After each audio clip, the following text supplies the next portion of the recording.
Which city sports fans have truly suffered the most is the subject of a New York Times report that actually ranked them according to long-running misery.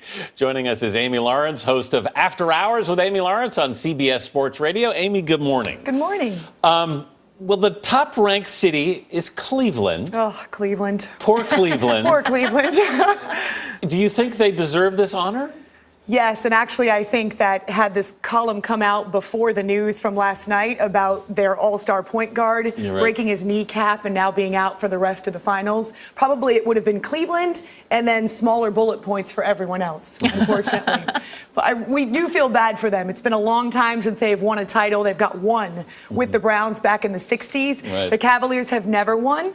LeBron James goes home to help them win, and now it's just the king because his help has all gotten injured. You know, this seems a little bit like a subjective honor to win. So I'm just curious, how did they actually break it down? To win. Honor to win when it's actually about their losing. But like, how did they actually decide? I mean, did they look at data? Did they interview fans? How did they go about making the list? Sure. No, I think every fan would tell you our city suffers the worst. So that talk about subjective. But in terms of the opportunities to win titles, I think the heartbreak. So the more opportunity you have, but then the moments that you name, like the drive and the fumble, those, when they become nicknames and they become a part of your city's makeup and really gets into your emotions, I think that's when it turns into something that's even more than just, oh, it was a loss. Right. So, they looked at the opportunities to win titles and how many pieces of heartbreak have happened, but also how many years it's been since they've even had the chance. How many heartbreaks have you we're had? We're quantifying heartbreaks, yes. It's as you point out,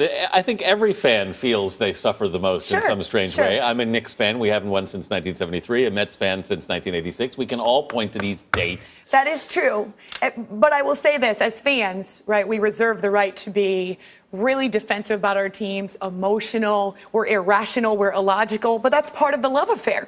It is better to have loved and lost than never to have loved at all, right? Well, you know what I found interesting? On the list, you have both Oakland and Cleveland. And so somebody is going to come out a winner. Sure. After these finals. And it's neat to see how the nation is kind of picking sides and deciding who do we want to root for. And Oakland is a great story. Steph Curry, the new face of the NBA, and his 2-year-old daughter, who's about the most adorable thing you've ever seen. They haven't won in 40 years, and they've had to deal with the success across the Bay Area and San Francisco, the Giants who've won, the Niners who've been good in recent years. So maybe this is their time. Were you surprised at any of the cities that made this list?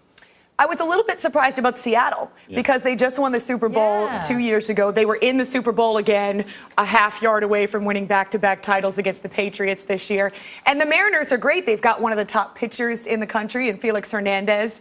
So I think putting them on the list, though, reminds people that they lost an NBA team not that long ago, a few years ago to Oklahoma City, and they're still bitter about that. I do hear from fans who are still ruining Oklahoma City's thunder. I was going to say, I'm sure you could have done an informal poll based on all the complaint calls you get. Yes, I do. And it's very informal, but it happens all the time. Right. So I hear from Cleveland fans all the time. I hear from fans in Philadelphia who are bitter and wear that anger like a badge of honor. Yes. But then you hear from fans in Buffalo who maybe are more like the lovable loser type. Jim Kelly, he just beat cancer, and they're really rooting for him to be able to get his title finally. Amy, thank you so much. Sure, loved being here.